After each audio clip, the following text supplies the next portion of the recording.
BP और kidney का क्या संबंध है? एक केस से समझते हैं।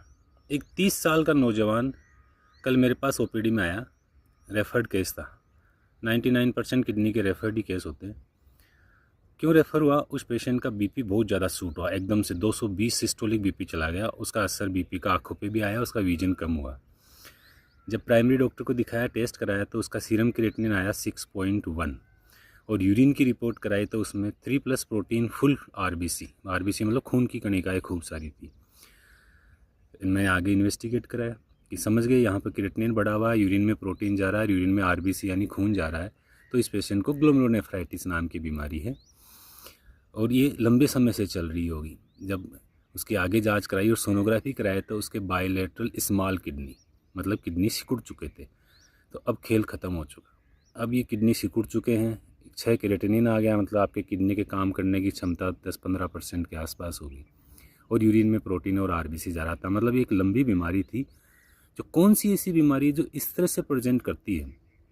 ये पेशेंट को थोड़ा बहुत यूरिन में प्रोटीन जाता है, आरबीसी जाती है और उसका बीपी बढ़ा हुआ होता है और बाद में जाके क्रिएटिनिन बढ़ता है। मोस्ट कॉमन ऐसी बीमारी आईजीए नेफ्रोपैथी होती है और आईजीए नेफ्रोपैथी के पेशेंट सालों तक बीपी के मरीज मान के ट्रीट किए जाते हैं क्योंकि उनका क्रिएटिनिन शुरू में नॉर्मल होता है, लेकिन यूरिन में जो आरबीसी और प्रोटीन होती है उसको मिस कर दिया जाता है।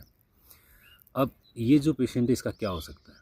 देखो, आईजीए नेफ्रोपैथी की गाइडलाइंस ये है कि अगर किसी पेशेंट के किडनी का फंक्शन 30% से कम है तो उस पेशेंट को हम आईजीए नेफ्रोपैथी में कोई इम्यूनोसप्रेसिव मेडिसिन, स्टेरॉइड्स या अलग तरह की और भी जो बीमारी ऑटोइम्यून बीमारियों में जो दवाएं दी जाती है वो नहीं दे सकते, क्योंकि ये देखा गया है कि उन दवाइयों से बाद में मरीज़ को नुकसान होता है, किडनी इंप्रूवमेंट होते ही नहीं है। आईजीए नेफ्रोपैथी में ये सब दवाइयाँ तभी काम करती है जब आपकी जीएफआर मोर देन 30 है। लेस देन 30 पे फिर आपको पेशेंट को सपोर्टिव ट्रीटमेंट पे ही रखना पड़ता है।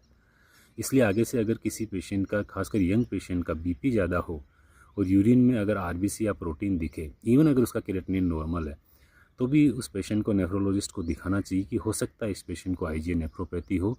और अगर सही टाइम पे बीमारी को पकड़ लिया जाए तो आजकल बहुत सारी तरह की दवाएं आ गई आईजीए नेफ्रोपैथी के लिए, जो इस बीमारी के प्रोग्रेशन को बहुत ही स्लो कर देती है। और जिस पेशेंट का किडनी आज 30 साल की उम्र में फेल हुआ, हो सकता है उसको 50-55 साल तक भी खींचा जा सकता है।